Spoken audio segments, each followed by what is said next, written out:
Industrialisation एक ऐसी term है जिससे मेरे हिसाब से तो हर इंसान एक ना एक बार उसने या तो पढ़ा होगा या किसी के मुंह से सुना होगा।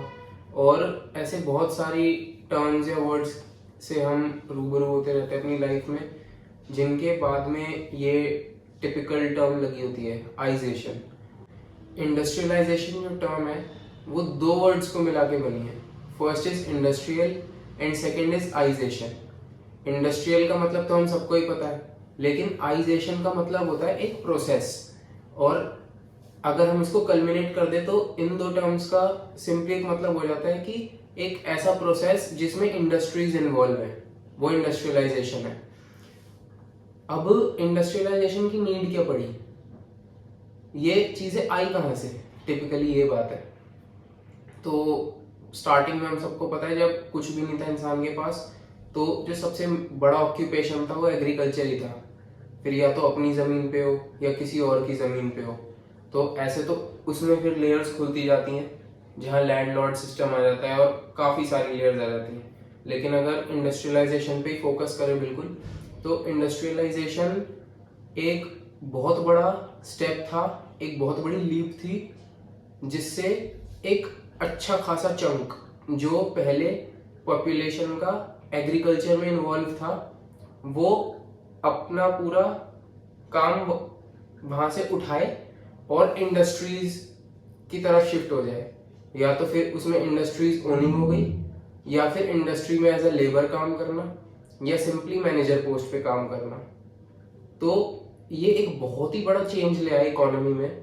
और अगेन इंडस्ट्रियलाइजेशन का जो मोटिव निकला वो यही था कि एक बहुत बड़े चंक ऑफ पॉपुलेशन को एग्रीकल्चर से हटा के इंडस्ट्रीज की तरफ ले आना।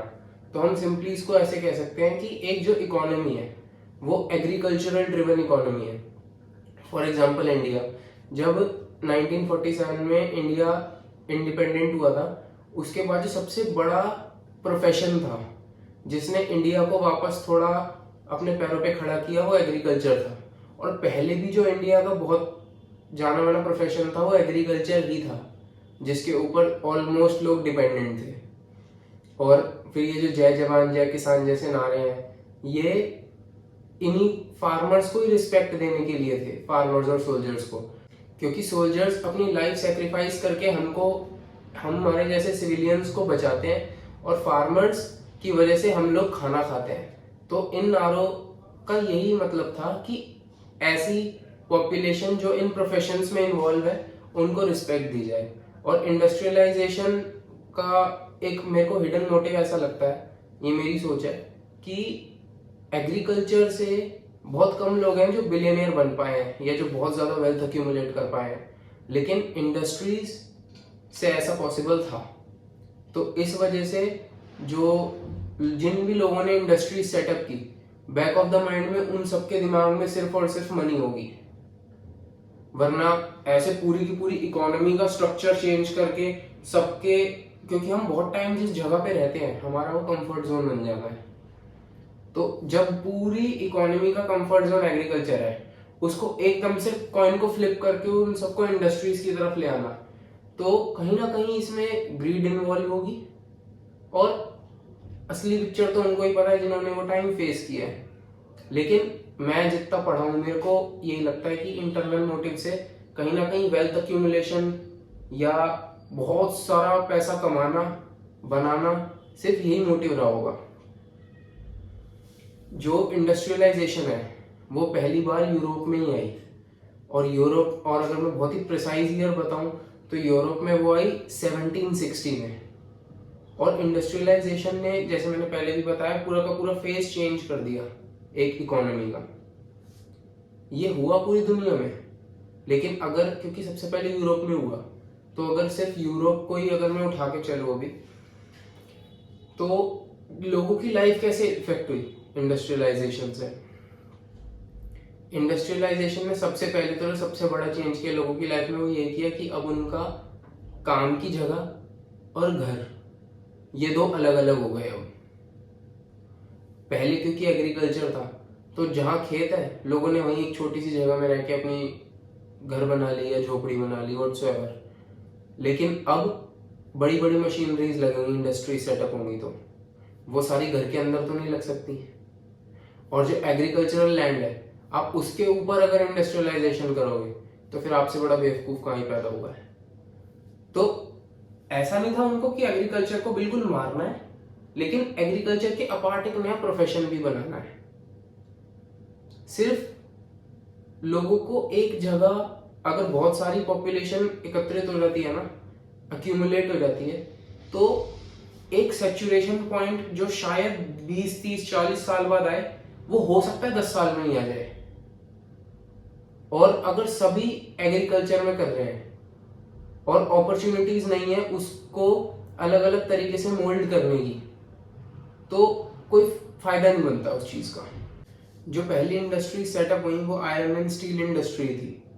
तो अब आयरन ऊपर तो उगता नहीं है, ना मिलेगा, उसको जमीन से खोद के निकालना पड़ेगा, आयरन और निकलेगी, तब उसको मोल्ड करके, जैसे मैंने पिछली वीडियो में भी बताया था कि जो पिन फैक्ट्री होती है, सिर्फ एक पिन को बनाने में 18 स्टेप्स लगते हैं। जब एडम स्मिथ उस फैक्ट्री में विजिट किया उन्होंने, तो उन्होंने फाइंड आउट किया कि एक सिंगल पेपर पेन को बनाने के लिए 18 स्टेप लगते हैं। अब उन 18 स्टेप को, या तो अगर आपको एफिशिएंसी नहीं चाहिए तो एक आदमी से 18 काम करा दो, नहीं तो एफिशिएंसी अगर मल्टीपल टाइम्स इंक्रीज करनी है तो 18 लोगों को या 9 लोगों को वो काम इक्वली डिवाइड कर दो, ताकि उनका स्किल सेट उसमें बहुत ज्यादा इंक्रीज हो जाए और प्रोडक्टिविटी भी बहुत ज्यादा इंक्रीज हो जाए। तो मेन इन्हीं चीजों से फाइट चल रही थी उस टाइम लोगों के, फिजिकली, मेंटली। अब जैसे मैंने बताया कि लोगों का घर और काम की जगह ये दोनों अलग हो गई बिल्कुल। इस वजह से स्टार्टिंग में तो, क्योंकि हमको जो भी चीज नहीं होती हमारे लिए वो प्रॉब्लम ही करती है। हमने कोट भी सुने हैं कि जो मेन फाइट होती है किसी भी काम की, वो स्टार्टिंग की ही होती है। वंस यू स्टार्ट समथिंग, तो उसके बाद लाइफ बहुत स्मूथ चली जाती है। तो ऐसे ही पहले लोगों को क्या आदत थी, घर में जहां सो रहे हैं, गेट खोला, बाहर खेत है, वहीं काम कर लिया।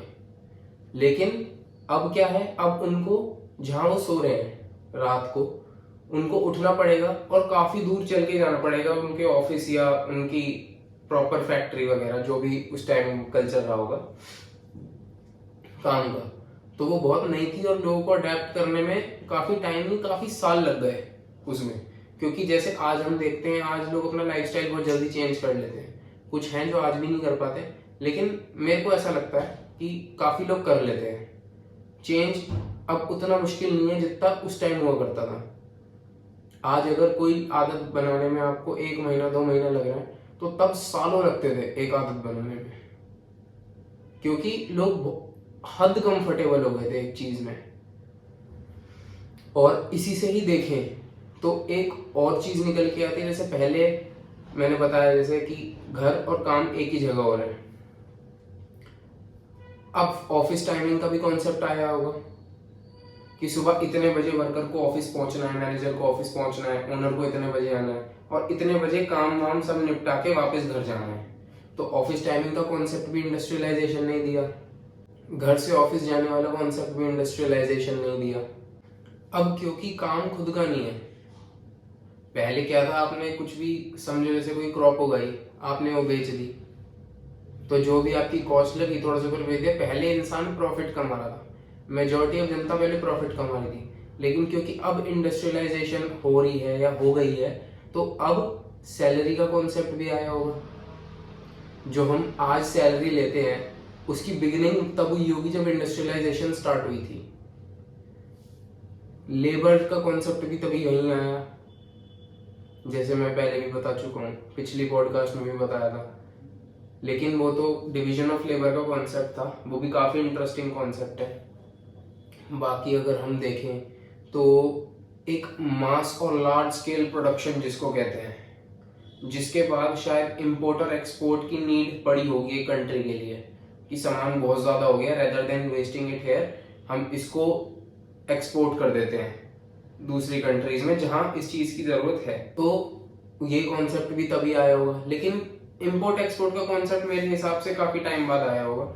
इनिशियल डेज में तो इंडस्ट्रियलाइजेशन की आदत डालने में ही लोगों को दिक्कत हो रही थी। और जैसे मैंने पहले बताया कि लोगों को घर से ऑफिस जाना पड़ रहा था, ये कल्चर आ गया है।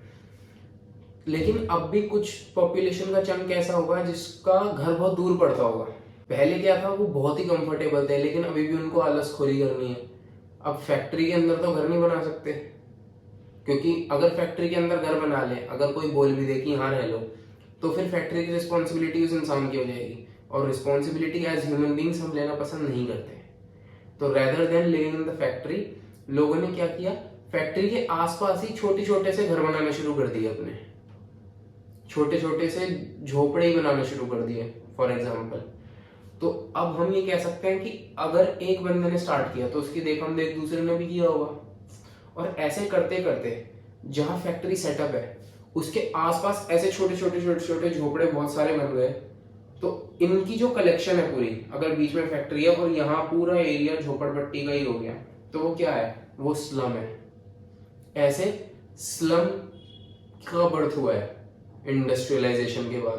पहले बहुत ज्यादा स्लम्स नहीं थे, और या मैं ये भी कहूँ तो गलत नहीं होगा, पहले स्लम थे ही नहीं, क्योंकि लोग कहीं ना कहीं जहाँ काम कर रहे थे वहीं रह रहे थे, तो स्लम जैसी कोई बात नहीं है।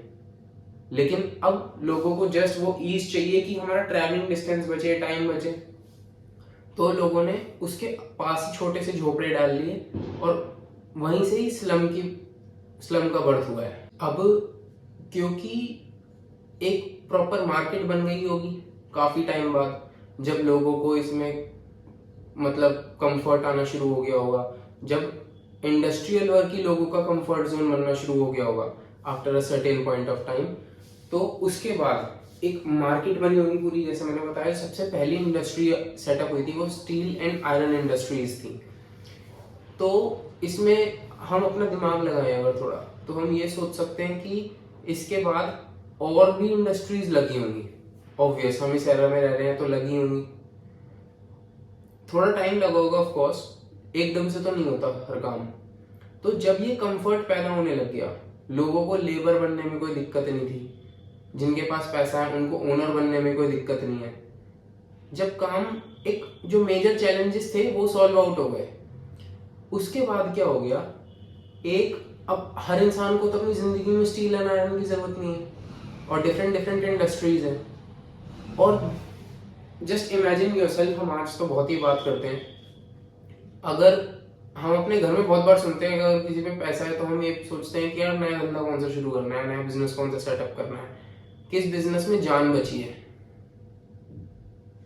और हम अपने घर में सुनते हैं अगर पैसा ज्यादा है तो कि फ्रेंचाइजीज खरीद सकते हैं, लेकिन उस टाइम तो फ्रेंचाइजीज नहीं थी। तो हम ये कह सकते हैं कि उस टाइम मार्केट सेंट्रिक अप्रोच का बर्थ हुआ होगा, कि जिस चीज की नीड मेजॉरिटी ऑफ पॉपुलेशन को रिलेटिवली थोड़ी सी ज्यादा है, आप वही इंडस्ट्री सेटअप कर लो अगर आपके पास पैसा है तो। और अगर, क्योंकि 18th सेंचुरी की बात है, तो 18th सेंचुरी में जहां तक मेरे को पता है, correct me if I am wrong, शायद बैंक्स नहीं थे, और अगर थे भी तो बहुत कम थे, और एकदम से फंड्स एक्यूमुलेट करना सबके बस की बात नहीं थी, क्योंकि ऐसा कुछ सिस्टम ही नहीं था। 18th सेंचुरी की बात चल रही है यहाँ पे, तो मेजॉरिटी ऑफ जगह तो मोनार्की थी, तो बैंक्स कहाँ से एस्टेब्लिश होंगे अगर हम अपनी कॉमन सेंस भी लगाए तो। लेकिन स्टिल मैं बेनिफिट ऑफ डाउट दे देता हूँ, क्योंकि मेरे को इस बारे में प्रॉपर नॉलेज इस टाइम नहीं है। तो अगर किसी इंसान के पास कॉर्पस है, उसने लोगों से बात की अपने आसपास, उन सब ने बोला कि यार इस चीज की प्रॉब्लम हमको रहती है, हम ज्यादातर अपने महीने में फेस कर लेते हैं, दिन में फेस कर लेते हैं इस चीज की प्रॉब्लम। फॉर एग्जांपल अगर आज के लेवल में मैं बात करूं, टिश्यू पेपर ऑलमोस्ट हर इंसान डेली यूज करता है। तो जब सबसे पहले किसी ने देखा होगा टिश्यू की नीड ज्यादा है इस टाइम, तो उसने टिश्यू पेपर मैन्युफैक्चरिंग इंडस्ट्री खोल ली, एंड विद टाइम वो बिलियनियर बन गया होगा। जैसे मैंने बताया कि मोटिव कहीं ना कहीं वेल्थ एक्यूमुलेशन ही रहता है। तो अभी तो ये वीडियो यहीं एंड करते हैं। अगर इंडस्ट्रियलाइजेशन के बारे में इफ यू वांट कि मैं फर्दर एक्सप्लेन करूं, अभी तो मैंने बस एक छोटा सा इंट्रोडक्शन ही दिया इंडस्ट्रियलाइजेशन का, ताकि हम प्रैक्टिकली इंडस्ट्रियलाइजेशन को समझ पाए। क्योंकि अगर मैं यहाँ बैठ के डेफिनेशन बोलता तो वो तो आपकी किताब में भी लिखी है, आपको मेरे से सुनने की ज़रूरत नहीं है। एंड आई थिंक कि हर इंसान इतना वाइज तो होता ही है कि वो उसको ये समझ में आ जाए कि उसके लिए क्या सही है क्या नहीं है। तो अगर इंडस्ट्रियलाइजेशन के बारे में if you guys want a proper full length video तो मैं वो भी बना दूंगा। तब तक पीस।